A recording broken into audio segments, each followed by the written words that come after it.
Soderholm. I'm in grade 10, and it was not until recently that I realized what I made art from. I began focusing and playing with photography, which I unconsciously only seemed to make about family. And up until now, I had not found what I wanted to officially do with my work until I was directly asked the question, why do you make art? And most of my art has revolved around family, so I thought it was for them. But that's when I realized I make art for absolutely nobody but myself. For me, family is the beginning of it all. It is the birth and death and every single detail in between a life. And family is my starting point. A big, complicated, yet general picture. This is what I make art from. Everything has a family, whether that's a current support system at home or it's solely yourself. And I'm so lucky to have not gone through some of the extreme struggles others have faced in their lives and at home.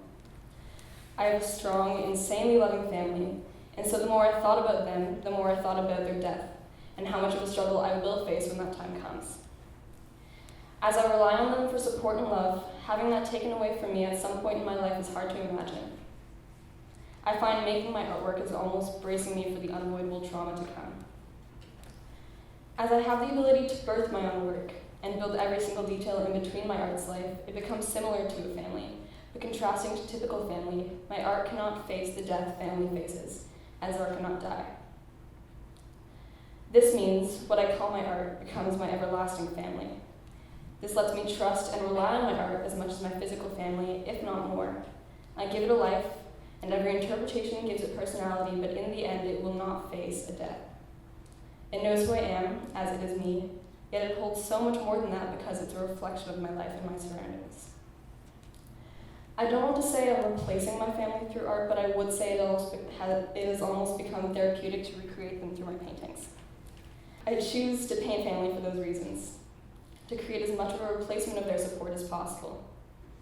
Being able to reconstruct them from scratch and end up with my own interpretation of them as a painting helps to give me that relief for the terrifying concept of their death.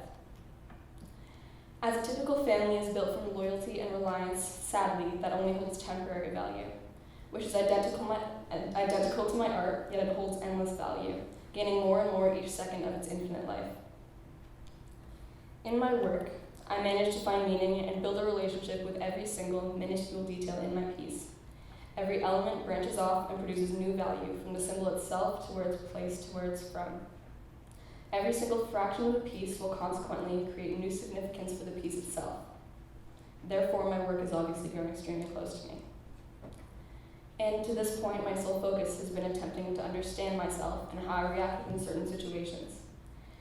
As I project what I know and everything I have into my art, it is not only letting me learn from who I am, but it directly has the ability to tell me so, since how I react to issues is through art itself.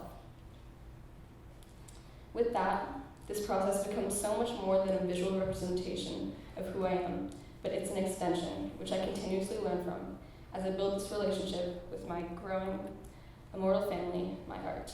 Thank you.